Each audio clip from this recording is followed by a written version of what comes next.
bir seriye başlıyoruz.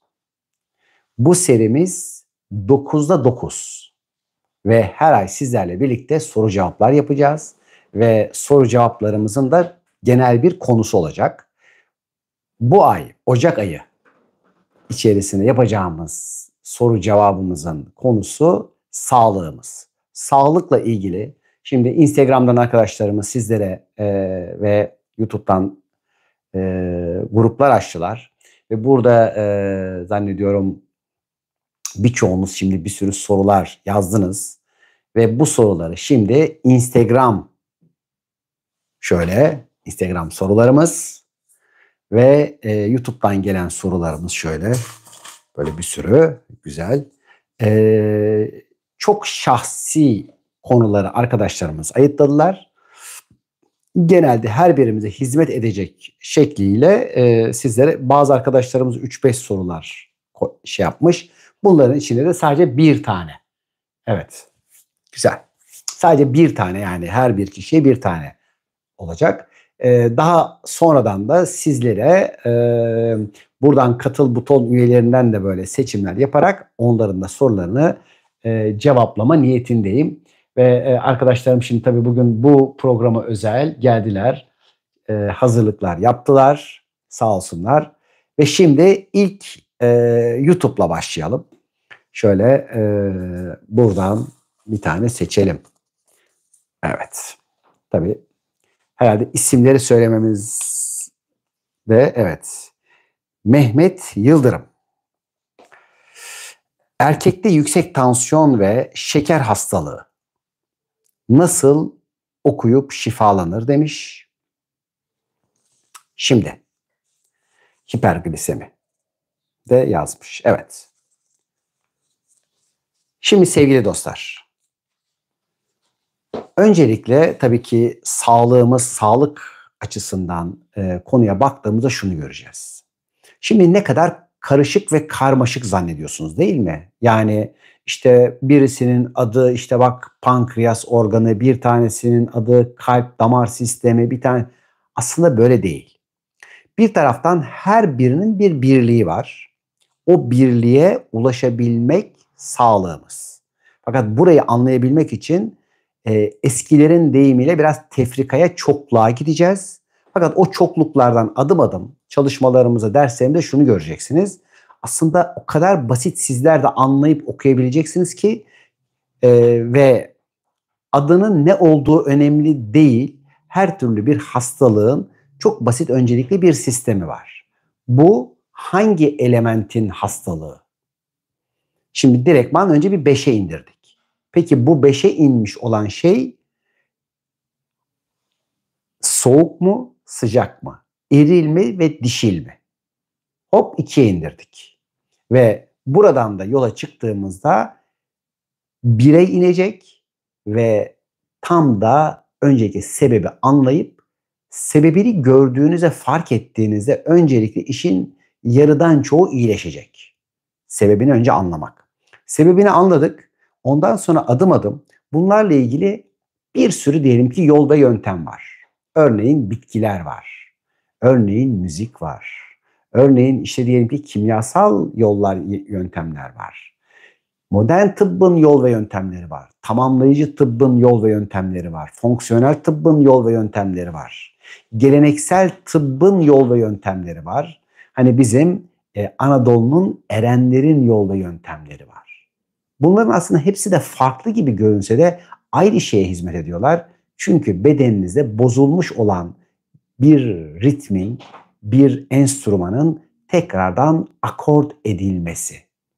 Şimdi dünyanın birçok yerinde bambaşka tedavi ve iyileştirme yol ve sanatlarını görüyorsunuz. Yani sadece şimdi diyelim ki bizim şu anda modern tıp çok önemli ve gerçekten çok güzel bir şekilde gelişiyor teknolojileriyle hızlı. Tamam da on binlerce yıl insanlar ne yapıyorlardı? Sağlığını kazanmak için ne yapıyorlardı? Bu insanlar hastalar mıydı? Ya da o kadar akıllı, zeki insanlar, alimler, yol, yöntem, hatta manevi yol ve sistemlerle herhangi bir şey bulamamışlar mı? Ve bir bakıyoruz ki aslında evet, modern araç gereçlerin, tıbbın çeşitli özelliklerinden faydalanabilmek ve bunları özellikle dijital tıp, frekans tıbbı harika şeyler. Bunlardan faydalanabilmek çok önemli. Ama bir taraftan da on binlerce yıllık bir bilgi birikimimiz var. Ve bu bilgi birikimimizi atalar, dedeler, neneler çok güzel bir şekilde uygulayarak, kimileri el vererek, kimileri söz vererek bir şekilde elden ele, dilden dile, kulaktan kulağa ulaştırmışlar. İşte bu bilgiler çerçevesinde sizlere aslında hem rahatsızlığınızın sebebini, neden bu konuyu yaşıyorsunuz? Peki sebebi derken sadece fiziksel mi? Hayır, değil. Duygusal, düşüncesel, ruhsal, fiziksel ve manevi sebeplerini de size göstereceğiz. Belki birisiyle ilgili sadece bir kelime, bir söz söylediniz ama bunların her birinin arkasında bir ihtiyacınız vardı ve şu perspektiften yola çıkacağız. Her birinizin hastalık, sorun zannettiği, kaçtığı şeylerin aslında sizin şu anda ihtiyacınız olduğu ve bu ihtiyacı gördüğünüzde bu hastalıklara ve sorunlara ihtiyacınızın biteceğinin bilgisiyle tamamlayacağız. İşte şifa bu, iyileşme bu diyeceğiz.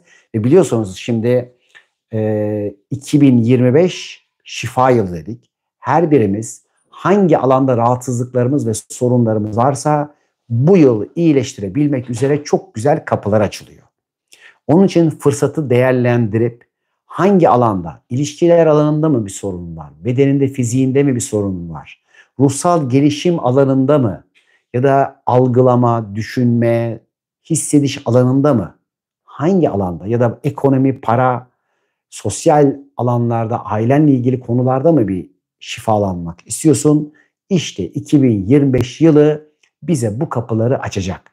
Ve biz de bu kapının açılış tarihini özellikle 18-19 Ocak İstanbul kampı olarak yaptık.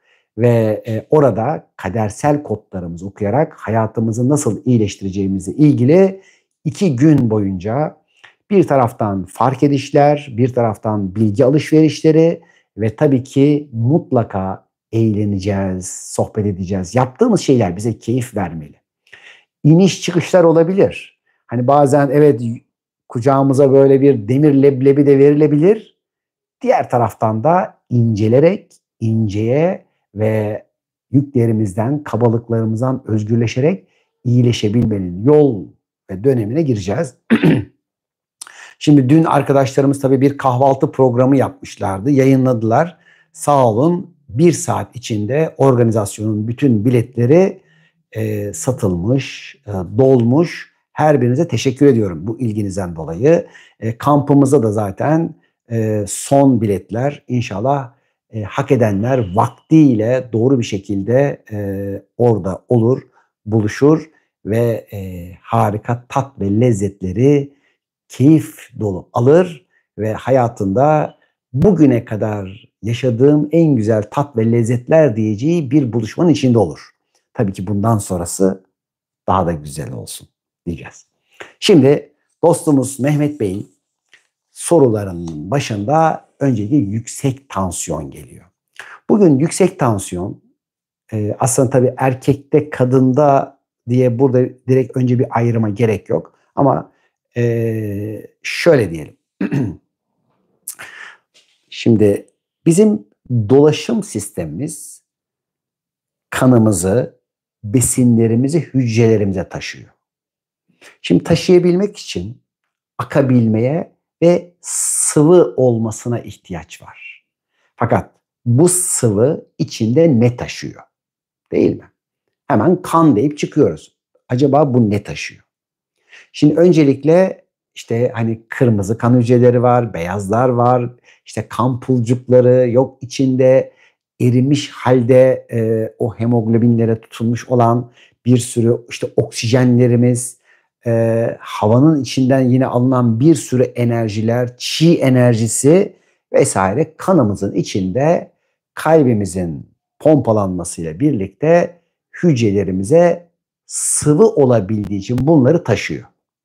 Peki şimdi ne olduğunda bu sıvı azalır?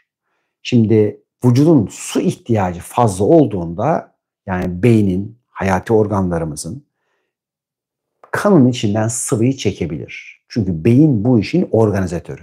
Peki sadece sıvı eksikliğinde mi çeker? Başka sebeplerle de bunu çekebilir. Şimdi bu konuyu biz birçok kardiyolog arkadaşlarımıza işte çeşitli hani ilk hani tıbbın içerisine girip de hani bu konuda kitaplar okuyan arkadaşlarımıza aktardığımızda ya ben okudum ama böyle anlamamıştım. Oysa ki bilgi aslında çok açık ve göreceksiniz ki her birimizin anlayıp kendimizi bu alanda iyileştirebileceğimiz bir yolu da sizlere burada aktaracağız. Şimdi öyleyse buranın sıvılaşmaya ihtiyacı var.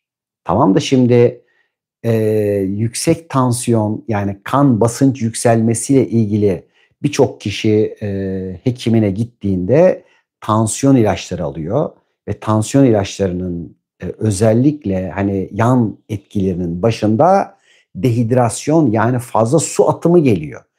Peki bu ana temel olarak vücudun içindeki su eksikliğinden, damarların içinde dolaşan kanın sıvı eksikliğinden kaynaklanıyorsa, peki buna nereden geldik? Şimdi basıncın artması, şimdi damarlarınızın içinde bir şerbetin dolaşmasını düşünün. Bunun ağırlığı ve basıncını düşünün. Ve bir de içindeki sıvı azalmasından dolayı kan yoğunluğunuz arttığı ve bir pekmez geziyor. Şimdi o pekmezin damarlarınıza vurması, onun yaptığı baskı ve basınç ile şimdi şırıl şırıl akan bir şerbetin baskısı ve basıncı arasında ne kadar büyük bir fark var değil mi? Öyleyse şimdi bizler de eğer yüksek tansiyon gibi bir rahatsızlığımız oluştuysa kanımız pekmez gibi olmuştu. Şimdi bunu nasıl şerbet gibi bir hale getiririz? Nasıl akışkan yaparız? Peki şimdi kişi şöyle diyor. Bazen ölçtüm. Çok normal. 8-12 ama işte bir hal yaşadık, bir durum yaşadık. Bir baktık ki işte 20'lere fırlamış, 5'lere 6'lara düşmüş. Şimdi öyleyse şimdi duygu devreye girdiğinde ne oluyor da bunlar oluyor? İşte burada şimdi hani bir kronik olanlar bir de anlık ve ani olanları da şimdi ayıracağız. Tabii başka sebepler de var. Farklı şekillerde böbreklerden kaynaklanan vücutta hani bazı aşırı asitik durumlardan kaynaklanan. Şimdi öyleyse burada neredeyse toplumun yarısı yani özellikle 30-40 yaştan itibaren toplumun yarıya yakınında böyle bir risk var. Hatta yani söylenen istatistiklere baktığımızda bu çok daha yüksek ama biz daha kibarını söyleyelim. Öyleyse şimdi bu ani yükselmenin sebebiyle de buluşturduğumuzda yani işte aman stres yapma. Yani peki bu stres yapınca ne oluyor? Ya kalbin çok güm güm hayır kalbin güm güm atmıyor. Stres yaptığın zamanlarda sinir sistemin ve beynin çok daha fazla oksijene ve enerjiye ihtiyaç duyuyor. Ve bu sefer ne dedik? Hayati organlardan çok daha hızlı bir şekilde suyu çekiyor ve bu suyu çekmenin neticesinde o anda tansiyonun çok daha hızlı bir şekilde yükselebiliyor. Bu arada düşük tansiyonlu olanlar da ileride yüksek tansiyona çeviriyorlar ya. İşte onun sebeplerinin içerisinde de şimdi aynı benzer bir duygusal durum var. Ve bütün tansiyon yükselen dostlarımız aslında arkada geçmişte bıraktığı ama bırakamadığı çeşitli duygusal konularla ilgili sorunlarını çözemeyip arkaya dönüp dönüp bakanlar. Hatırlayın Hazreti Lut'un karısı ne oluyordu? Arkaya dönüp baktığında tuz direğine dönüşüyordu. İşte bütün tansiyonu yüksek olan dostlarımızın, arkadaşlarımızın öyleyse arkaya dönüp bakmayı bırakması birinci öncelik. Tamam da şimdi biz kanımızın bu yoğunluğunu ya da işte diyelim ki damarlardaki pekmezi nasıl şerbete dönüştüreceğiz? Şimdi ne dedik? Ana unsur su. Tamam da su içersek bu suyu arttırıyor muyuz? Hayır.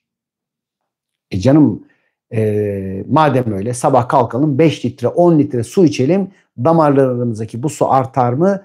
Tam tersine daha da düşer. Şimdi bakın. Peki burada olması gereken şey ne?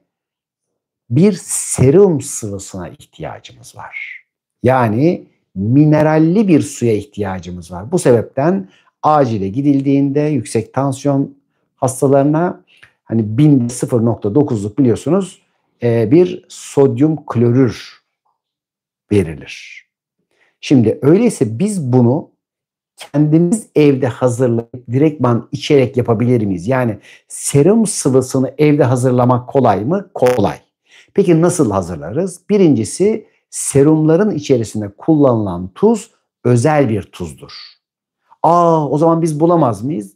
Yapabilirsiniz. Şimdi yani rafine tuzla serum yapılamıyor.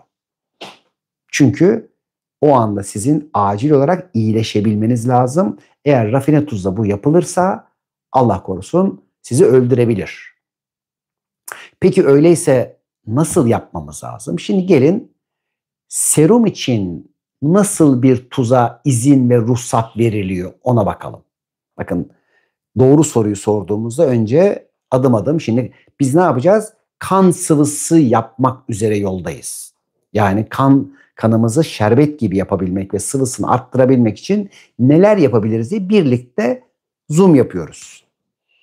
Şimdi öyleyse buradaki ruhsat verilen tuzlar tuz madenlerinin içerisinde özel olarak çok yüksek sodyum klorür oranına sahip yani çok fazla sıkışmış, çok fazla saf tuzlar ve bunların birçoğu kristalize tuzlar. Yani içinde eğer çok fazla alüminyum, ağır metal bilmem ne varsa bunlar değil. O zaman nasıl tuzlar alacaksınız? Demek ki mümkün oldukça ya çok beyaz cam gibi ya da açık pembe tuzlardan alacağız. Peki gri, siyah bu tuzlar yüksek tansiyon için olan değil. Her tuzun farklı farklı yerlerde kullanımı vardır. İbn Sina mesela yakıcı tuzları, mesela ben Türkiye'deki neredeyse bütün tuz madenlerine gidip hangisinin ne işe yaradığı ile ilgili çalışmalar yaptığım gibi dünyanın birçok yerlerine de gittim. Yani Almanya'da da işte Pakistan'da da yok başka ülkelerde de yani hangi madendeki tuz ya da hangi bölgenin tuzuyla ne yapılır? Örneğin İngiltere'deki mesela bazı tuzlar magnezyumları yüksektir. Safra kesesi temizliğinde kullanılır. Magnezyum sülfatlı tuzlardır. Epsom tuzu diye detokslarımızı hatırlayın. 21 Nisan'da başlıyor yine bu seneki detoks programımızda yapacağımız özel şey bağışıklık güçlendirmek üzere bu dönem yapacağımız çok özel bir şey. Çünkü madem ki dışarısı hazırlanıyor, sizlerin de hazırlığa, desteğe ihtiyacı var. İnşallah birlikte bedenlerimizi daha da güçlendirmek üzere bir program yapacağız. Detoks programı. Öyleyse şimdi burada bizim yakıcı tuzlara değil, şeker gibi tuzlara ihtiyacımız var. Yani tuzun tadını, lezzetini iyice alacak kristal, şeffaf tuzlar yüksek tansiyonda kullanabilmek için en yüksek derecede tuz. Tamam da hani tuz yasaktı? Şimdi eğer arkadaşlar bakın hekiminiz size tuz kullanma diyorsa tabii ki dozuna bakın. Çünkü tuzsuz beden yaşayamaz. Bedeninizdeki bütün sıvılar tuzlu sudur. Tükürüğünüz tuzlu sudur. Gözyaşınız tuzlu sudur. Teriniz tuzlu sudur. İdrarınız tuzlu sudur. Kanınız bir tuzlu su. Hormonlarınız ve cinsel bütün sıvılarınız tuzlu sudur. Peki öyleyse bunlar nasıl çalışacak tuz olmadan? Bunların her birinin çalışabilmesinin ötesinde bedenimizde elektrik üretimi için tuza ihtiyaç vardır. Tuz olmadan bedendeki bütün elektrik sistemi bozulur, akıl zihin çalışmaz. Eğer bir insanı aptallaştıracaksan tuzunu azaltırsın. Zaten tansiyonu vesaire yükselir. O kişi beynini iyi kullanamaz hale gelir ve akledemez duruma gelir. Onun için tarihte ne denir? Tuz us yapar, us ulu us yapar. Peki biz ne yaptık şimdi? Kanımızı öncelikle sulandırabilmek için doğru saf tuzu bulduk. Bunu diyelim ki bir bardağımızın içerisine 1/3 oranında koyduğumuzda %33 ile hava sıcaklığına göre %24 arasında erime yapar. Öncelikle bir ışık suyu hazırlayacağız. Eğer tansiyonumuz çok yüksekse her içtiğimiz bardağın içine yarım çay kaşığı tuzlu su ilave ederek içeceğiz. Bu bir yarım zeytinin içindeki tuz miktarına denktir. İlk başlarda bir hafta civarında yavaş yavaş yüksek tansiyon olan arkadaşlarımızın bol su içmesine, özellikle sabahları aç karnına bol bir şekilde su içmelerinde önemlidir. Tabii bunları da yine doktorları ve hekimlerinin gözetimlerinde, ilaçlarını yine devam ederek yapmaları önemlidir. Yani madem öyleymiş biz şimdi ilacımızı bırakalım, bu doğru bir şey değil. Bedeninizin alıştığı sistemden kademeli bir şekilde hekimleriniz ve doktorlarınızın kontrolüne çıkmanız gerekir. Ya da bu konuyu iyi bilen, anlayan da bir sürü vicdanlı hekimlerimiz, doktorlarımız var. Türkiye'nin dört bir tarafında akleden insanlarımız var. Fakat bilimin de, dinin de, birçok mesleğin de yobazları vardır. Bildiğinden öte gitmez. Her alanda çok katı olan çeşitli yerlerden sakınacağız. Kendimiz için faydalı, iyi, doğruyu bulacağız. Akledeceğiz, aklımızı kullanacağız. Şimdi öyleyse ne kadar su içeceğiz?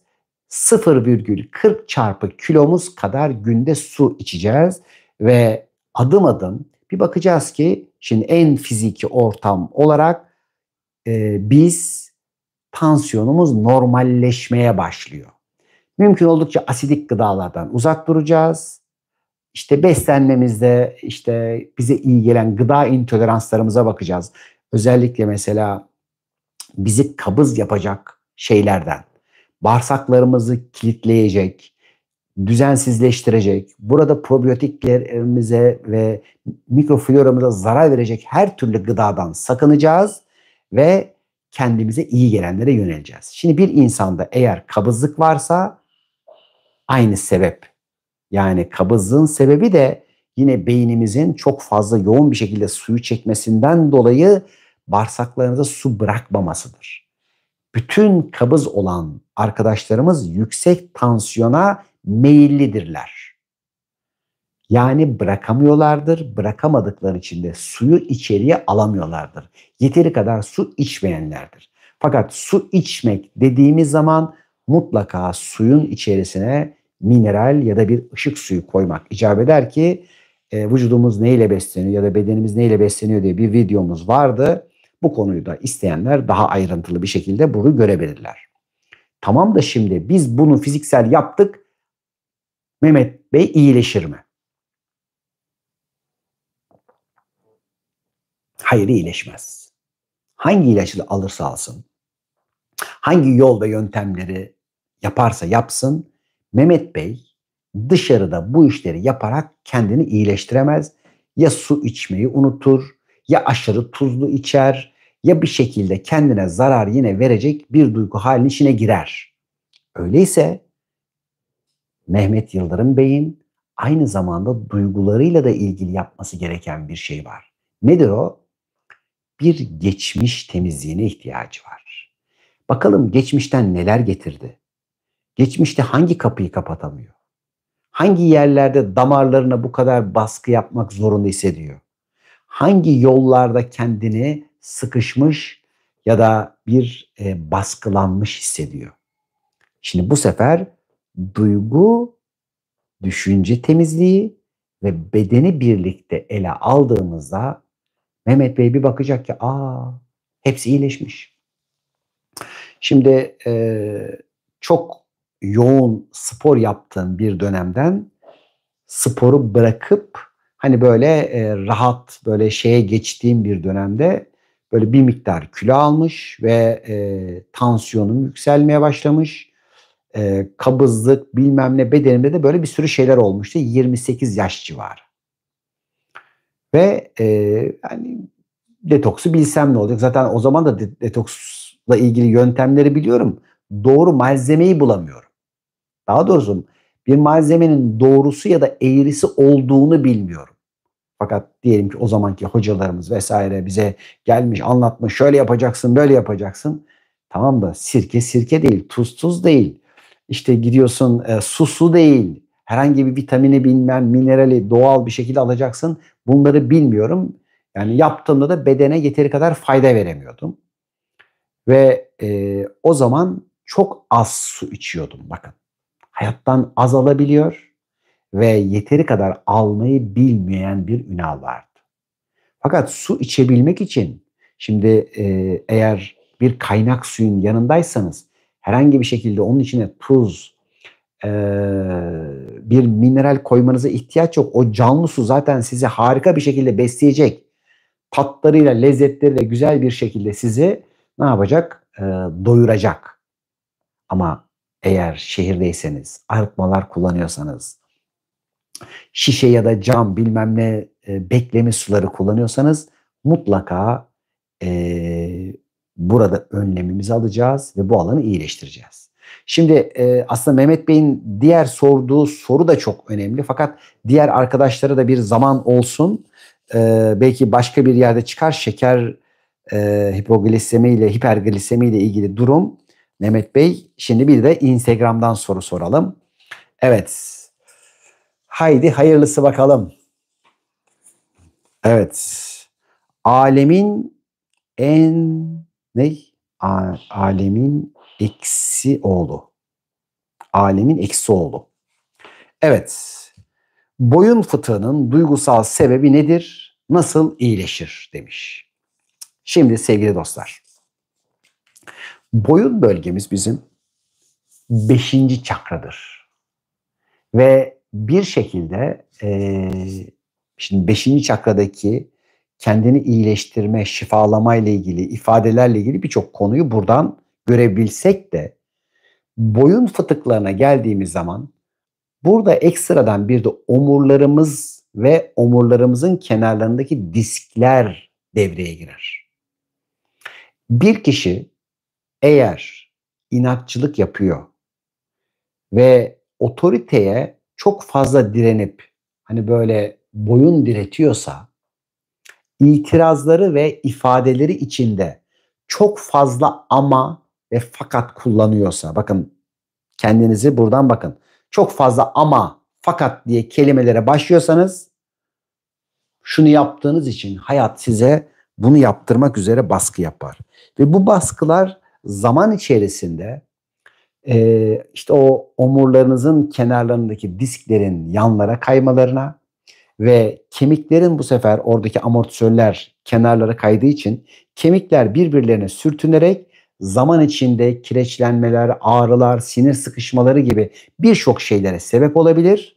Öyleyse şimdi burada çok basit olarak baktığımızda arabanın amortisörleri dersek bu disklere, bu disklerin şimdi özelliği ne dediğimizde bu diskler direkt kan dolaşımından beslenmiyorlar.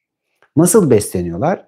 Bir ozmoz yoluyla fazla yoğundan az yoğuna enerji geçişleri, kan geçişleri ve sıvı geçişleriyle besleniyorlar. Öyleyse şimdi vücudumuza gereği kadar su olmak durumundaki lastiklerin basıncı yüksek olsun. Şimdi eğer genel olarak vücudunuzda su eksikliği, kan dolaşımımızın içerisinde sıvı eksikliği varsa çok kolay bir şekilde bel, sırt, omurlarınızda işte bel fıtıkları, boyun fıtıkları meydana gelebilir. Fakat şimdi boyun fıtığının diğer fıtıklardan farkı sizin içeride inatçı olmanız, çok fazla dirençli olmanızdır. Peki neden dolayı dirençli olmaya ihtiyaç gösterdiniz? Şimdi içeride keskin hayırlarınız yoksa, zaman zaman sınır koyamadıysanız, çevrenizdeki, hayatınızdaki insanlara kendinizi çok kullandırdıysanız ve bunun rahatsızlığından dolayı da nerede evet, nerede hayır diyeceğinizi bilemediğiniz için her yerde hayır ve dirence ve sertliğe geçtiğiniz için Hayat bunu doğru yerde ve zamanda kullanmayı öğrenebilmeniz için sizin inatçılığınızı temizlemek üzere boynunuzu eğdirir. Bu bir şifadır. Hani o ağrıyı, o durumu yaşarken insan öyle görmese de nerelerde bu kadar inatçısın, nerelerde bu kadar baş kaldırmak istiyorsun, otoriteyle dalaşmak istiyorsun, hep benim dediğim gibi olsun diyorsun. Bu alanları görüp öncelikle çekilmek önemlidir. Peki iyileştirebilmek için öncelikle doğru ve iyi nefes çalışması yapabilmek. Doğru duruş çalışmaları. Yani mesela boynunuzu ileriye, geriye, ileriye, geriye. Mümkün oldukça şuradan. Ondan sonra diyelim ki bakın kafanızı aldınız yavaşça. İyice eğin, eğin, eğin, eğin. Ondan sonra yavaşça tam tersine yukarıya. Bakarak, bakarak, bakarak hop eğebildiğiniz kadar alın, gelin. Sağa, sola izometrik çalışmalar. 5'er saniye itip 5 saniye bırakarak. Aynı şekilde arkaya, öne izometrik çalışmalarla boyun kaslarını kuvvetlendirebilirsiniz ve buralara dikkatli doğru dokunuşlarla ki osteopatlarımız, işte karyopraktlarımız, yani böyle bir sürü çok deneyimli uzmanlarımız var. Bunlara doğru bir şekilde gidebilirsiniz. Bunlardan destekler alarak e, yerinden çıkmış olan disklerinizi yerine takabilirsiniz. Bunlarla ilgili o sanki bir tarak yapar gibi, saç tarar gibi ensenizi güzel kremlerle, özellikle kafirunlu kremlerle buraları içeriye doğru, omurların içine doğru bastırmak, buraları ovalamak vesaire yeter ve bir de dağlara ya da böyle hani karşınıza bir duvar alıp şöyle kafanızı açıp çok yüksek sesle bağırarak içerideki o bütün hayır diyemediklerinizi çok yüksek hayır sesleriyle ifade etmek bu alanlarda sizlere iyi gelecek, yollarınızı açacaktır. Tabii ki e, güzel hamam, sauna ve bunların ardından yine bol mineralli su. Bakın çünkü buradaki olayın da arkasına yine ne var? Yeteri kadar su içmememiz var. Şimdi tekrardan YouTube'umuza geldik. Evet anlatmışızdır. Evet. Şimdi arada bir katıl üyelerimize de geliyorum. Evet sizlere de birazdan da şimdi sizden alacağım. Evet sizlerden de aralarda alayım. Televizyonumuzdan da beslenelim. Ayşen Silan. Evet. Bayağı uzun bir şey var. Arkadaşlar birkaç sorusunu silmiş. Ama en baştaki soru şu. Karaciğer enzim yüksekliğinden özgürleşmek istiyorum demiş. Bakın. Çok güzel bir soru. Özellikle bu yılın sorusu. Çünkü bu yıl karaciğerle ilgili iyileştiremeyenler, kalın bağırsakları ve hani birçok organla ilgili sorun yaşama ihtimalleri var. Şimdi tabii bu hani böyle kibarcası karaciğerimde enzimlerim yükselmiş, karaciğerim yağlanmış, yok karaciğerde şöyle olmuş. Şimdi sevgili dostlar, birçoğunuzun evet karaciğerle ilgili yaşadığı sorun %80'i karaciğerinizin hasta olduğunda görebiliyorsunuz. Eğer herhangi bir duruma çok hızlı şekilde öfkeleniyorsanız, öfke kontrolü yapamıyorsanız, çok içeride duygu dalgalanmaları yaşıyorsanız zaten karaciğerinize enzimler yükselmiştir. Ama henüz %80 değildir, %70'tir, 50'dir, 40'tır fark etmez. Fakat karaciğer kendini çok saklayan ve çok sınıra kadar gelmeyen bir kişi. Eğer yüzünüzde sivilceler çıkıyorsa, eğer aşırı olumsuz yemek seçeneklerine yöneliyorsanız, işte diyelim ki çok asitli gıdalar canınız istiyorsa, aşırı uçlar istiyorsa, karaciğeriniz öfke için yakıt istiyordur. Onun için öfkeli olanlarınız karaciğerini bozar, karaciğeri enzimleri yükselenler öfkelidirler. Şimdi bu arkadaşımız yazsın, görün. YouTube'dan da galiba. Evet diyecek. Sebepsiz içimden öfke kaynıyor. Peki bu durumda olan bütün arkadaşlarımızın karaciğerleriyle ilgili sorunlar olduğu için cilt sorunları ve problemleri, yani iltihaplanmalar yaşarlar. Nedir iltihaplanmalar? Enfeksiyonlar. Bademciğinde, sivilcelerinde, böbreklerinde, işte idrar yollarında, bütün buralarda yaşanan iltihapların her birinin kaynağı karaciğer enzim yüksekliğidir. Şimdi bakın, önce sebeplerini ve mekanizmalarını koyduk. Şimdi peki bu iyileşir mi? Evet, tabii ki iyileşir. Ve karaciğer en hızlı iyileşen organlarımızdan bir tanesi. Tamam da şimdi kişi öfkeli olmayı seçiyorsa, öfkeye ihtiyacı varsa o aracın yakıtı benzin. Benzin almak için asitli gıda yiyecek. Gece yarıları kalkıp yemek yiyecek. İşte diyelim ki daha asidik içecekler, yiyeceklere ihtiyaç duyacak. Şimdi buradan bu kişiyi nasıl özgürleştireceğiz? İstediğimiz kadar işte perhiz yapsın, detoks yapsın. Şimdi o kişinin bu öfke ihtiyacı var. Bakın şimdi neler çıkıyor işin içinde.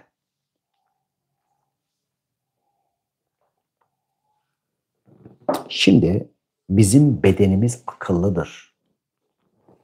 Varlığımız bilgedir. Hiçbir hastalık, hiçbir rahatsızlık, hiçbir konu tesadüfen gelmez. Özellikle birçok hekim arkadaşlar bedeni küçümsediklerinde, yani bu böyle olmuş, ben şimdi ona şunu vereyim. Ateşi var, hadi şunu yapalım. Hadi bak işte öksürüyor, öksürüğü kestirelim. Hayır. Bunların her bir tanesi bedenin aklından, bilgeliğinden kaynaklanır. Sadece durumu doğru ve iyi yönetebilmek önemli burada. Bizler de şimdi öyleyse herhangi bir hastalık ya da rahatsızlıkla karşı karşıya olunduğunda bunu nasıl yöneteceğimizi bilmek, buradan kaçmak değil, bedenin aslında içerideki bir durumu iyileştirebilmek için bu tepkisinden nasıl faydalanalım ve bunu daha konforlu ve daha güzel bir şekilde nasıl atlatalım? Bakın, şimdi işte gerçekten tıbbın ne yapması gerektiğini burada görüyoruz. Biz zaten bu rahatsızlığı yaşayacağız. Bedenimiz buna bir tepki veriyor. Ama bu tepki bizim hayrımıza ve faydamıza, bunu nasıl konforlu ve rahat bir şekilde şifaya dönüştürebiliriz? Şimdi nasıl değişti değil mi? Bakın bütün bakış açımız. Şimdi öyleyse biz iş karaciğeri keselim, biçelim, işte şunları yapalım, iğneler, aşılar, bu değil. Şimdi burada bakın kaç tane ayrı kademe var, kaç tane içeriye doğru sebep var. Şimdi bir tanesi dedik, karaciğer enzimleri yükselmiş. İşte çok yoğun asit durumları var. Yüksek miktarda toksin birikimi var. Yağlanması var. Belki işte iltihaplanması var. Bir sürü burada durum var. Peki neden? Neden dolayı şimdi bir kişinin karaciğeri, ötekinin işte diyelim ki midesi, ötekinin akciğeri, ötekisinin işte bağırsakları? Neden dolayı öteki işte Mehmet Bey'in tansiyonu? Evet, her birinin birbiriyle bağlantısı vardır. Yine de tesadüfen karaciğerde hani bu iş patlamadı. Şimdi özellikle karaciğer rahatsızlığı yaşayanlar, çok yoğun iltihap yaşayanlar, başta sivilce ya da çeşitli enfeksiyonlar yaşayan, bademcik, boğaz, akciğer, her bir tanesi. Bunların temelde bütün bu konular ne dedik? Öfkeden kaynaklanır ve karaciğerin yağlanmasından. Yani toksin birikiminden kaynaklanır. Peki bu neden olur?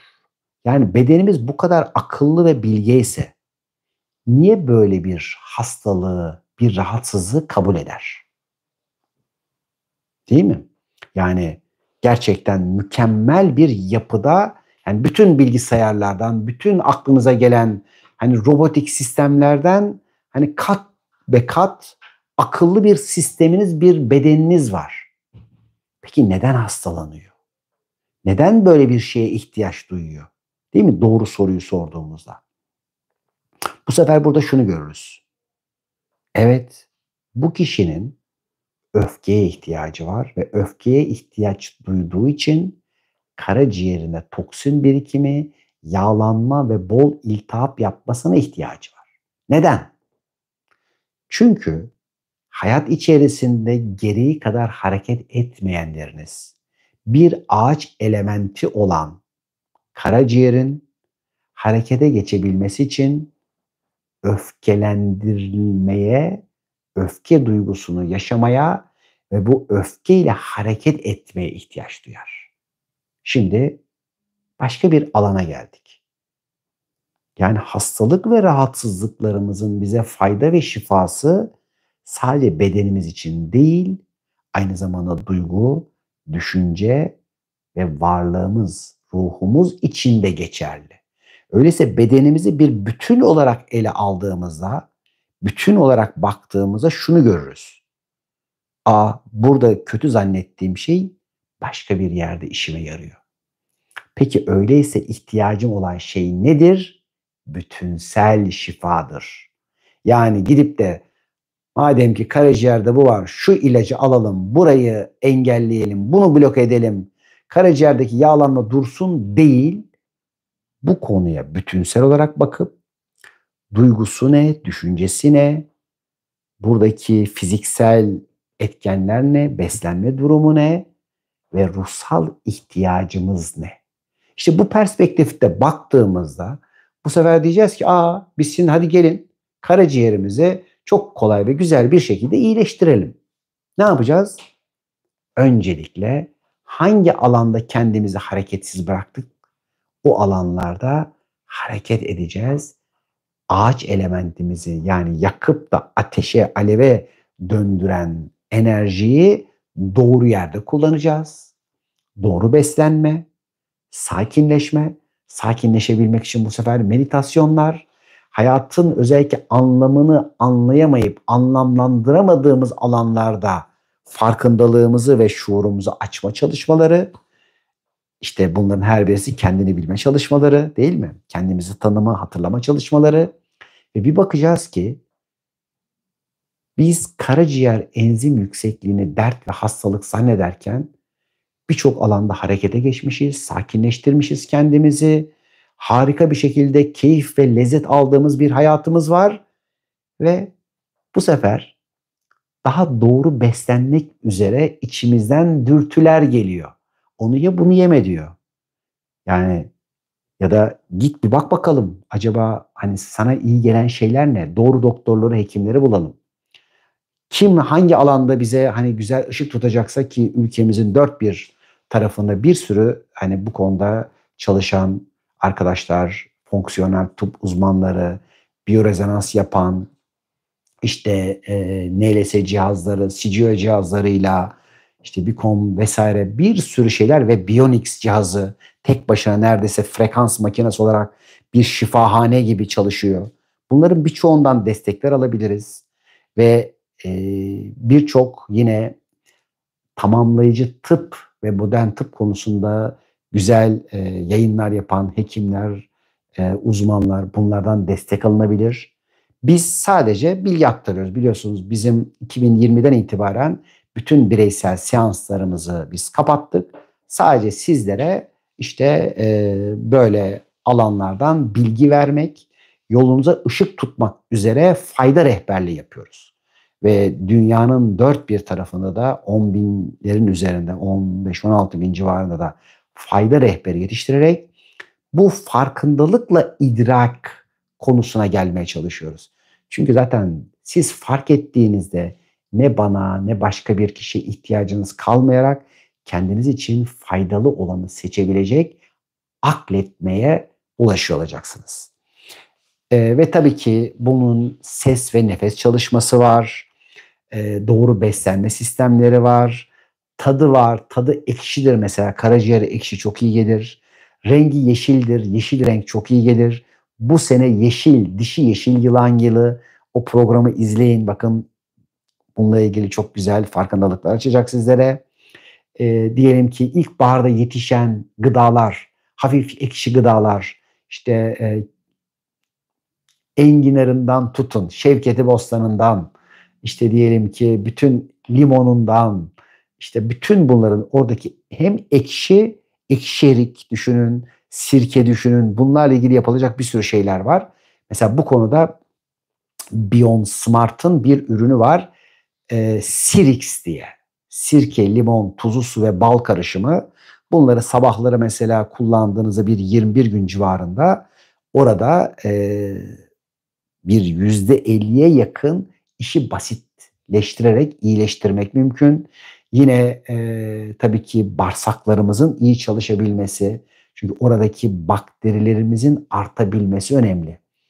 Eğer siz mutlu bir bağırsağa sahip değilseniz mutlu olamazsınız.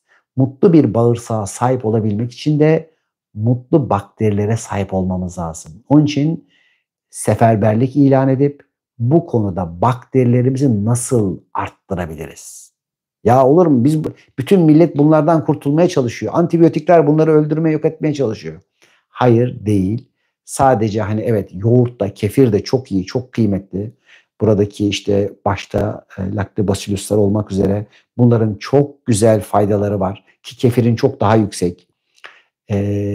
Sirkeleri yaparken kullanacağınız mayalar çok önemli. Buradaki o hani ana şeyler her birinde farklı bakteriler üretilerek yapmalara, ekmeklerinizi doğru şekilde doğru mayalarla yapmalara özen gösterin ve mutlu bakterileriniz olduğunda keyifli olacaksınız. Geçmişin, eskinin bilgilerine bakın. Hani böyle şimdi bugün birçok kişiye çok yanlış gelen kavramlar o zaman ilaç ve şifa. Yani keçinin dışkıları ilaç olarak yediriliyor dünyanın dört bir tarafında. Ya da çok yüksek dağlarda, çeşitli ortamlarda, çeşitli şehir ya da işte ahırlardaki çeşitli hayvan pisliklerinden ilaçlar yapılıyor. Dışkılardan. Neden? Çünkü mikrofloranın zenginleşmesi, artması çok önemli. Evet, hijyen ve temizlik çok önemli ama o hijyen ve temizliğin ana unsuru sizin mikrobiyotanız. Onun için kalın bağırsaklarınız temelde karaciğerlerini kirleten, yeteri kadar burada fermentasyon işlemleri, probiyotiklerin yeteri kadar prebiyotiklerle beslenmediğinde burada oluşan çeşitli toksinlerin karaciğerde yığılmasıyla temel olarak enzim yükseklikleri cereyan ediyor. Öyleyse bunları bir bütün olarak görüp iyileştirmemize fayda var. Evet, şimdi Instagram geldi.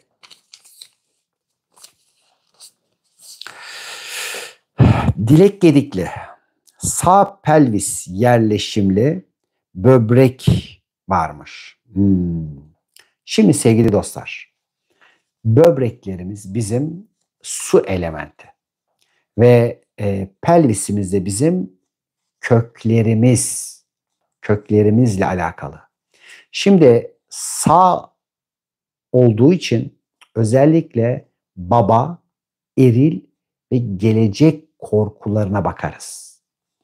Şimdi Dilek Hanım gelecekte yani olacak durumlar için diyor ki ben aileme sığındım, köklerime sığındım ve bildiklerime sığındım diyor. Ve orada şimdi hayat ve kader olarak da yazsın şimdi bu Dilek Hanım. Hayat ve kader olarak da mesela işte diyelim ki şimdi ilk başlarda anası babası ona bir alan oluşturmuştur ama bunların elinden gideceğinden korkmuştur. Bir şekilde o korktukları başına gelmiştir. Annesinden, babasından, atalarından ona bazı miraslar, bazı işte güzel zenginlikler sunulmuştur. O kaybedeceğini korkmuştur. Bu endişelerle onun elinden alınma durumları meydana gelmiştir. Potansiyel olarak bazı güçleri ve yetenekleri vardır.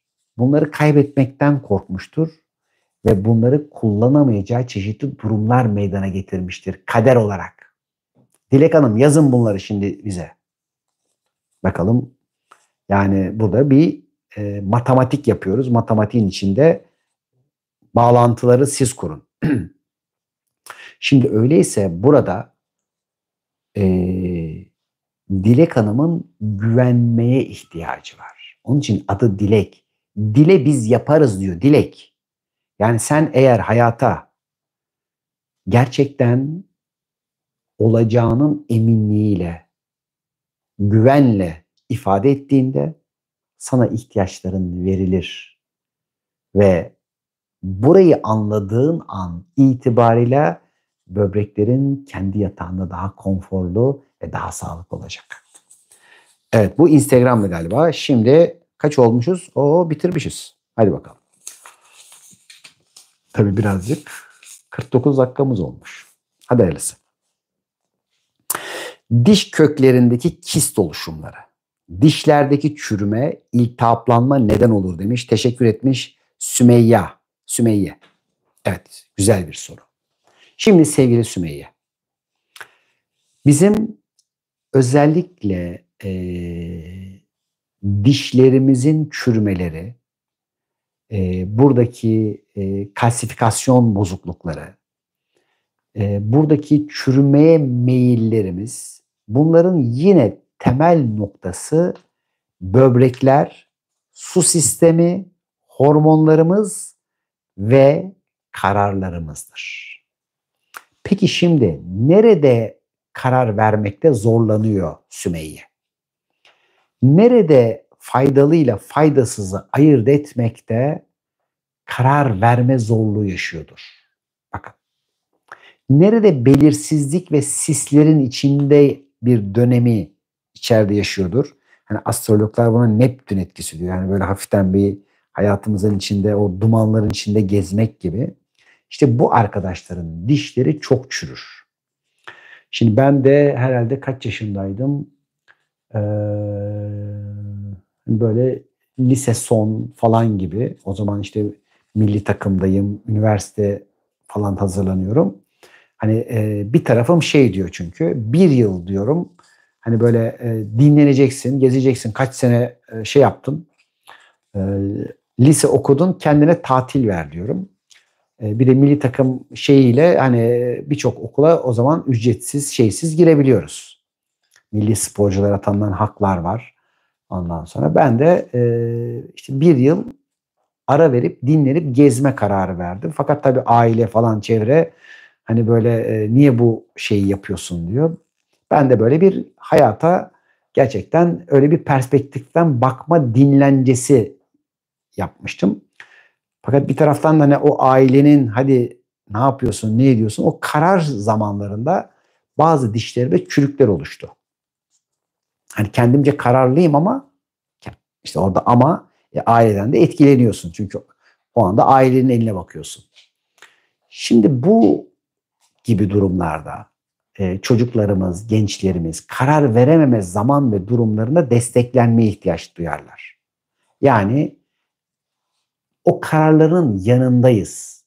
Bunu seçebilirsin. Okula gitmeye de bilirsin. Okumaya da bilirsin. Çalışabilirsin. Fakat sorumluluğunu alacaksın. Çalışmıyorsan da işte diyelim ki okumak ya da okumuyorsan da çalışmanın ve iş dünyasının, hayatının sorumluluğunu almak burada önemli. İşte nerede karar veremedik ve kararsız kaldıysak o dönemlerde şimdi bunlar meydana geliyor. Kimilerinizde diş eti çekilmeleri, diş taşları veya diş kistleri oluşumları da bunlar için eğer öfke, kızgınlık duyduğunuzda iltihap ve kistler oluşurken diş taşlarının oluşması önünüze koyduğunuz engellerden oluşur. Yapmanız gereken çok basit bir şey vardır burada. Bakın. O kadar basittir ki çoğunuz küçümsersiniz. Bu kadarcık mı dersiniz? Şimdi biraz önce anlattığımız gibi ışık suyu yaptık ya. Bunu biraz daha seyreltelim. %30'ları alalım. İster bununla gargara yapıp gargarayla parmaklarınızla normal dişinizi fırçaladıktan sonra diş etlerinizi, diş etlerinizin aralarını ben bakın şöyle baktığınızda bunların hepsi geçmişte diş taşı fulldü. Yani artık şuralarda bakın hafif çekilmelerim vardır. Yani bu bölgelerde daha çekilmiştir ve o bölgeler altları böyle artık diş taşlarıyla fulldü. Ve şimdi diş doktoru arkadaşlarıma gittiğimde çok şükür neredeyse sıfır diş taşı, işte bütün dişlerin çok şükür sağlığına bilmem nesine, hatta onlar bile çok güzel böyle övgüler veriyorlar. Yapılacak işlem dediğimiz gibi buraları hafif bir tuzlu suyla fırçalamak ya da güzel bir şekilde parmakla bunları ovuşturmak. Diğer bir şey kil. Özellikle bentoid killeri, bunlarla aynı şekilde yapılabilir. Yani ne yapıyoruz? Yoğun bir alkali bindiriyoruz. Tabii bunların şöyle bir dezavantajı var. Eee, Yani her bir avantajın, eğer şimdi dolgularınız işte böyle birazcık yapay şeyler varsa bunları da çözebiliyor. O zaman hani birkaç sene içerisinde, hani 10 yıl dayanacak olan bir dolgu 2 yıl 3 yıl dayanıp bunu temizlemeniz gerekir. Çünkü orada biriken çeşitli şeyleri de temizleyerek boşluklar meydana getiriyor. Her bir şeyin de tabii ki avantaj ve dezavantajları var. Öyleyse kararlılık dedik. İşte burada bu kararı verebilmek için bizim üçüncü çakramızın, güç merkezimizin de iyileştirilme ihtiyacı var. Yani irade edebilmemize ve karar verebilme gücünü arttırmaya ihtiyacımız var ki diş taşlarımız ve diş etlerimiz iyileşsin. Instagram. Bak ben de öğreniyorum şimdi sizlerle birlikte. CNN. Ondan sonra bir alt tire CNN, bir CNN daha. Hadi bakalım. CNN. Tekrarlayan zatüre hastalığı neyi anlatır demiş sevgili CNN. Şimdi sevgili dostumuz. Ki önümüzdeki dönemde dünyanın birçok yerinde bunların kronikleri hazırlandı. Onun için bu konu belki önümüzdeki dönemle ilgili de birçoğumuzu ilgilendiren ve birçoğumuzun farkındalığını açması gereken bir konu.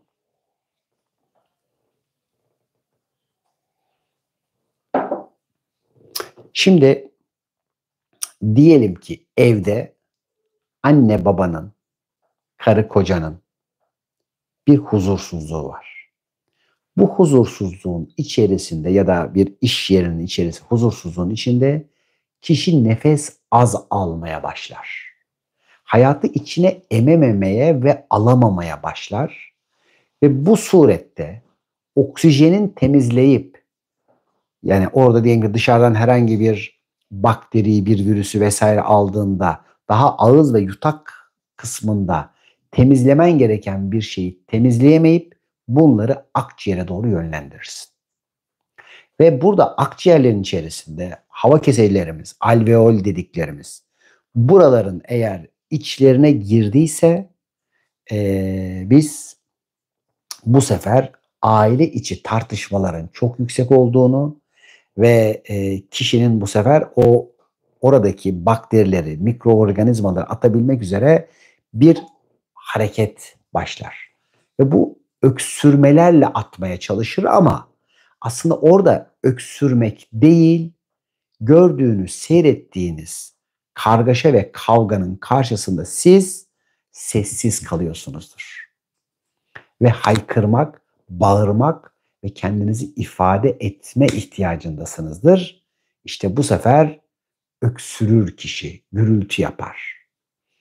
Bu gürültüler tabii artar ve yine ifade edilmemeye başladığında bu sefer akciğerlerin içlerinde çeşitli yerlerinde iltihaplanmalar, yine bazı mikroorganizmalar vasıtasıyla oluşan bunlara tepkiler vasıtasıyla oluşan durumlarda bu sefer hava keselerinin içleri, ciğerler tamamen bir iltihaplanmaya girer. Ne demiştik? Bütün iltihaplar karaciğerle ve karaciğerin öfkesiyle alakalıdır. Yani bu sefer aile içi işlerin içi, yani mesela işiniz de ailenizdir, eviniz de ailedir, dünyanız da bir ailedir. Buradaki geçimsizlik, tartışmalar, olumsuz konuşmaların etkilediği duygu haliniz dışarıya bir tepki verir. Önce öksürür, iltihap yapar, derinleşir ve kendini zatürrelere kadar götürebilir. Ana şey burada alamamaktır. Yani olayı ve olanı kabul edememek, içeriye alamamaktır. Öyleyse yargıladığın, eleştirdiğin, kabul edemediğin neyse onun sebebini ve mekanizmasını görüp kucakladığın an duyguda buradan özgürleşirsin. Peki içeride nasıl özgürleşeceğiz? Şimdi bununla ilgili çünkü çocuklarda, gençlerde, birçok kişilerde şimdi fiziksel olarak var. Anadolu'nun bu konuda çok basit, güzel reçeteleri vardır. Öncelikle bütün solunum sistemi hastalıklarında bir numaralı yapacağınız şey bağırsakları boşaltmaktır. Çünkü bağırsaklar sizin savunma sisteminizin öncü birlikleridir ve bunların çalışabilmesi için bağırsaklarınızın boşaltılmaya ihtiyacı vardır. Öyleyse bununla ilgili ilk çalışmanızı yapacaksınız. Bunlarla ilgili yine bir sürü çalışmalarımız var. Detokslarımız var. Bağırsakların temiz ve iyi çalışabilmesiyle ilgili. Bağırsakları temizledik. Şimdi ondan sonra ısıtıcı gıdalara ihtiyaç var. Isıtıcı gıdalar bizim özellikle metal elementiyle ilgili kekremsi tatlardan oluşur. Nedir bunlar? Başta zencefil. Bakın. Havlıcan. Şimdi bunların her bir tanesinin tatlarına bakarsanız işte sarımsak, soğan hepsi kekremsidir. Bu sıralarda yiyeceğiniz yemekler lahana, karnabahar türü, yine kekremsi tatlarla ilgili çorbalar kolay sindirilir ve hazmedilir şeylerdir. Peki yenilmeyecek şeyler neler? Bütün tatlı ve şekerlilerdir. Asit yapıcı, tatlı ve şekerli her şey burnunuz dahi aksa bitene kadar ara verin. Bu önümüzdeki dönemde de bu altın değerinde bir bilgi arkadaşlar. Bütün şekerlileri bıraktık. Peki ne yiyeceğiz? Kekremsi tatlar. Hemen mesela bir zencefil rendeleyin, dilimleyin, limon kabuklarıyla beraber atın. Kaynar kaynar için. İçine yine tuzlu suyunuzu koyabilirsiniz. Ya da biraz ılıttıktan sonra bir tatlı kaşığı bal ilave edebilirsiniz. İkisi de olabilir. Havlıcan yine öyle. Ya da havlıcan ve diyelim ki zencefili güzel bir şekilde kaynattık. Demlemek için içine hatmi koyduk. Bu şekilde içebiliriz. İlk anlarda özellikle vücut ısısını yükseltmek, yani ısı ile kendinizi iyileştirebilmek mümkündür. Bazı durumlarda ısıyla iyileştirmek iyidir. Bazı durumlarda soğukla iyileştirmek iyidir. Her durumda soğuk, her durumda sıcak iyi gelmez. Ama özellikle soğuk terapilerle bedeninizi kışa hazırlamak çok önemlidir. Yani yazlı kışlı soğuk duşlar alabilirsiniz. Alıştıra alıştıra tabii ki. Ya da mutlaka aralarda bir soğukluk vererek kan dolaşımını hızlandırmak, aralarda pıhtılar bilmem neler varsa ufak ufak onları temizlemek. Bunların her bir tanesi bedeninizi dinleyin. Beden zaten sizlere bütün bunları anlatıyor olacak. Evet biraz hızlanalım değil mi? Evet burada bitmiş. Bu mu? Evet YouTube'a gelmişiz tamam. Ne dedik? Akciğerle ilgili nefes çalışmaları yapın. Serin, yattığınız yerler serin olsun. Bakın soğuk değil. Serin yerlerde yatın. İltihapları önlemek için bir sürü bitkiler vesaire var. Tabii ki doktorunuza da danışarak doğru sistemlerle ilerleyin. Mümkün oldukça hani antibiyotik en son seçenek. Yani diğer yollarla, yöntemlerle iyileştiremediğinizde iltihabi durumlara evet bazen kullanılabilir. Fakat doğanın içinde ne mucizeler var, ne bitkiler var, ne yol ve yöntemler var. Hekimlerinizle birlikte bunun yollarını önce aramak, hani kolaya kaçmak değil, doğrusunu yapmak daha iyidir. Buradan da Alıyor muyuz sorular? Evet. Sorular evet. Bak sorular ne zaman alındı diyorlar arkadaşlar. Evet. Sorularımız ne zaman alındı? Alındı. Instagram ve YouTube'da duyurular yapılıyor. Topluluk sekmemiz varmış bizim YouTube'da. Instagram'dan da zaten bunları her ay yapacağız arkadaşlar. Ben de tabii böyle bugün e, İstanbul'un dört bir tarafına gittik. Bayağı bir yorgun gelmişim. Hem sağlık anlatacaksın Ünal hem bu kadar kendini yormuşsun diyeceksiniz değil mi? Yani ben olsam derim yani. Bir de şöyle kendine bak da gel yani. Sağlıklı daha dinç ol. Evet. Evet. Ünal hocam benim her iki ayak baş parmak tırnağımda mantar var. Ve 20 küsür senedir kullanmadığım ilaç yağ kalmadı. Ne yapmalıyım? Hangi inancımı şifalandırayım ki geçsin? Şimdi bakın arkadaşlar. Ne kadar güzel bir soru soruyor. Meltem Özbekus. Bekossu. Bakın. Şimdi bunu nereden bulacaklar değil mi? Şimdi bunu ayak baş parmağında mantar var. Adam nereye gitse bulamıyor. Bulamaz. Ama ben şimdi söyleyeceğim size. Şimdi bakın. Hemen çok basit bir şeye bakarsın. Enerji meridyenleri nereden geçiyor? Ayak baş parmağının eğer dışıysa yani aslında dışı dediğim yani diğer ayak parmağının bakan tarafıysa dalak ve pankreasla ilgili sorun vardır.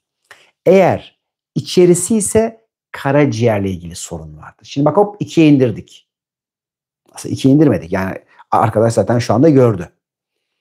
Şimdi tabii yazarsa ben oradan daha odaklı giderim. Onun için böyle şeyler yazarken yani ayak parmağının belki yazdı ben mi atladım baş parmağı tırnaklı yok yazmamış. Bakın 20 senedir gitmediği şey kalmamış. Şimdi özellikle yani bütün tırnakta olsa bir tarafından başlamıştır. Yani ya diğer ayağa yakın taraftan ya diğer parmakların tarafından. Diğer parmakların tarafındaysa karaciğer,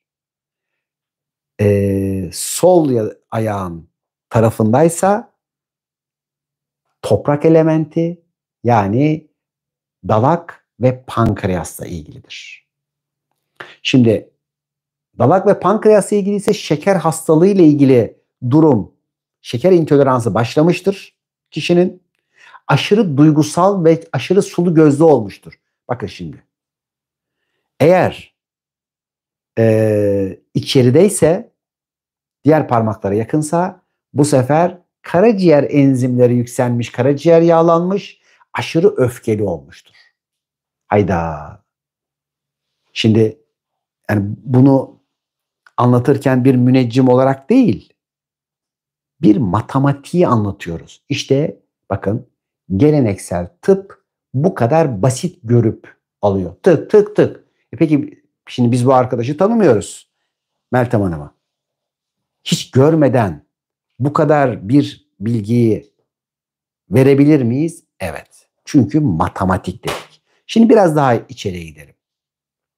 Şimdi burada mantarlaşma varsa bileceksiniz ki beden buradaki hal ve durumdan bir rahatsızlık yaşıyor ve kendini yeteri kadar iyi bulmuyor ve yetersiz hissediyor. Yani şimdi hangi organ ya da elementle ilgiliyse burada bir yetersizlik kodu var ve kendini yetersiz hissediyor. Bu alanda ne var? Yetersizlik realitesinden özgürleşmek, burayı tamamlamakla ilgili atölye yaptık geçen ay. Hatırlayın. Yetersizliği hallettiğinde iyileştirir mi? Evet. İçerideyse karaciğerini iyileştirdiğinde geçer mi? Evet. Dışarıdaysa işte dalağını ya da pankreasını iyileştirdiğinde geçer mi? Evet. Peki tamam da biz buraya bir sürü şey sürdük. Burada değil işte.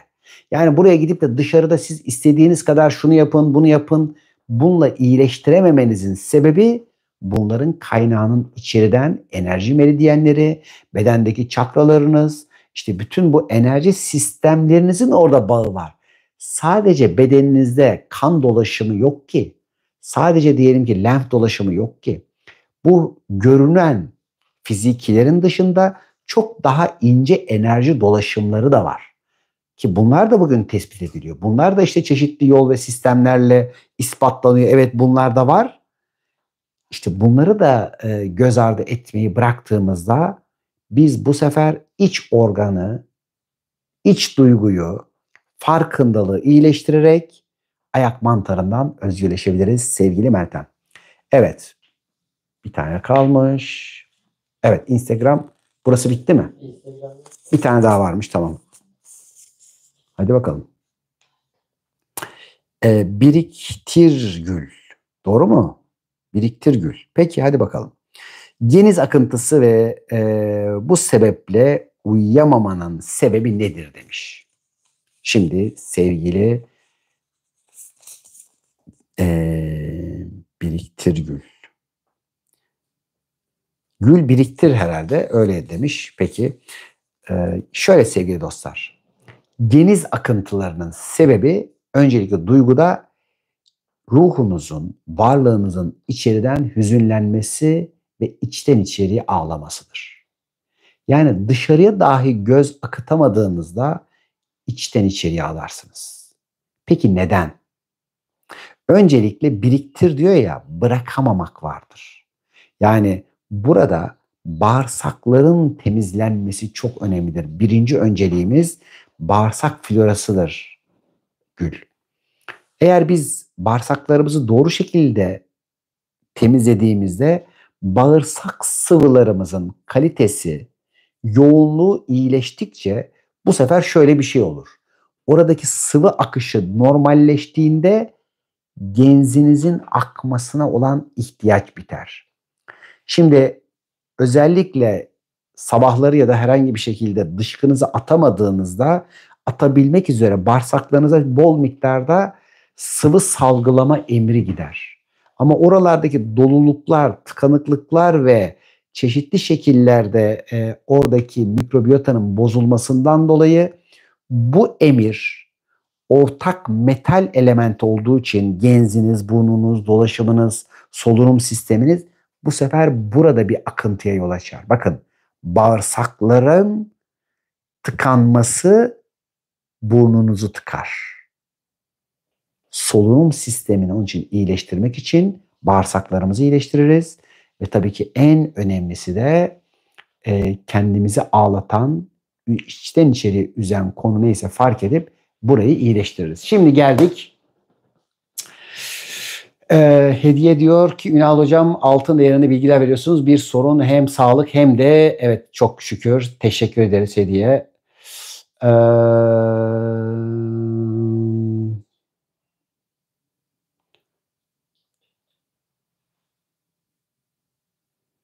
Gürcan diyor ki evet. Hani o direkt sağlık şeyi çok psikolojik, onun için girmedim Gürcan.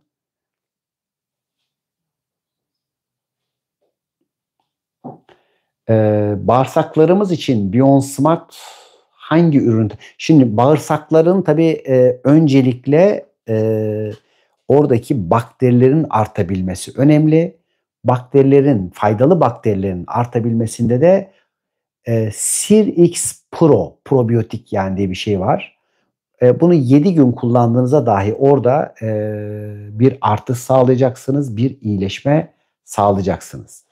Şimdi Asiye Yiğit der ki sağ diz ağrılarımı nasıl okuyabilirim? Şimdi biraz önce boyun okuduk ya, boyunla diz birbirine çok benzerdir. Bunların enerji merkezleri aynı zamanda ayak bileğinin böyle tam böyle yanlarında sivri kısımda olur. Oralara masajlar vesaire yaparak da iyileştirilebilir. Fakat burada özellikle dizin tabii sağ solu var ama genel olarak diz organ olarak safra kesemizle alakalıdır. Safra keselerinde çamur ve taş birikimleri, yani çok yoğun asit birikimlerinden kaynaklanan ve buranın yavaş ve az çalışmaları bizim eklemlerimizde de çok fazla toksin birikmesine sebep olur. Başta kireçlenme olmak üzere buradaki çeşitli şekillerde ürik asitin birikimleri, bunların her bir tanesi safra kesesinin iyi çalışmamasından kaynaklanır. Çünkü karaciğerin bir salgısı olan safra, karaciğerden ince bağırsaklara yollandığında o bölgedeki bütün olumsuz e, bakterileri temizleyip kalın bağırsaklardan dışarıya atılmasını sağlayan bir deterjandır. Bu deterjan şimdi iyi çalışmadığında öncelikle ince bağırsaklarda sorun başladı. Hani o SIBO bilmem ne vesaire, hani kalın bağırsaklardaki bakterilerin yukarılara çıkıp da kişilerin neşesini ve keyfini kaçırmasının sebebi safra kesesinin iyi çalışmamasıdır. Öyleyse safra kesesi alınan kişiler biraz mutluluklarını, kahkahalarını azaltmış kişilerdir. Peki tekrarlayabilir, iyileşebilir mi? Evet, karaciğer orada tekrardan yeni bir safra kanalı ya da kese oluşturabilir. Kişi mutluluğu seçerse, hayattan keyif almayı seçerse. Bakın, aynı zamanda beden ne kadar bilge. Peki biz dizlerimizle ilgili evet bir sürü fiziki çalışmalar yapabilir. Özellikle dizleri sağa sola çök kalk, esnetmeler, bir sürü şeyler yapabiliriz. Aşırı asidik gıdalardan kaçınabiliriz. Aşırı hayvansal gıdalardan daha sebze gıdalarına geçiş yapabiliriz. Gereği kadar tuz kullanmak, safra tuzları ve özellikle detoks yapmak bizler için çok faydalı ve çok iyidir. Özellikle ilkbaharlarda temizlenme ve arınma yapmak, safra kesesini iyi bir şekilde e, arındırmak, oradaki taşların, çamurların, ki bizim çalışmalarımıza girip baktığınızda şunu göreceksiniz. Bakın, 2023'te 12 bin civarında, şeyde de herhalde bir 5 bin civarında falan kişiyle çalıştık 2024'te. Bu sene çünkü biraz daha kendimize vakit ayırdık. Arkadaşlarımıza böyle biraz daha dedik rahat alalım. Sınırlı bir şey yaptık. Şimdi kısmetse ilkbahar detoksunda 3 bin kişi alacağız. 3 bin kişilik bir program yapacağız. 21 Nisan'da ve şunu göreceksiniz. Safra keselerinizde ne kadar çamur, taş varsa temizleniyor mu? Göreceksiniz. Evet. Karaciğeriniz yenileniyor mu? Evet. Kalın bağırsaklarınız işte probiyotik sistemlerini arttırmış, faydalı bakterileri çoğaltmış ve faydasızları azaltarak harika bir şekilde çalışıyor mu? Evet. Kendinizi zıplayarak yürüyor hissediyor musunuz? Evet. Bedeninizi, cildinizi, enerjinizi çok yükselmiş, sanki zıplıyor gibi tatlı ve lezzetli bir hayata başladınız mı? Evet. İşte gittiğiniz yerlerde botoks mu yaptırdın, hayır detoks mu yaptırdın mı diyeceksiniz. Evet. Onun için bedensel, zihinsel, duygusal, ruhsal arınmaları senede en az bir kere yapmak çok önemli. Benim tavsiyem 2 kere, yani bir bahar temizlikleri, ilkbahar ve son bahar temizlikleri yapmak önemli. Orada da dediğimiz gibi kısmetse bir 3000 kişilik bir program bu sene yapma niyetindeyiz. İnşallah oralarda güzel fayda veririz. Tamamladık mı bugün? 9'da 9 yaptık. İnşallah bu 9 arkadaşımız ve bu 9 soru üzerinden her birinize güzel faydalar vermiş olalım. Bundan sonra da her ay bir konu üzerinde 9'da 9 yapacağız. 9'lar dönemi hepimize hayırlı olsun.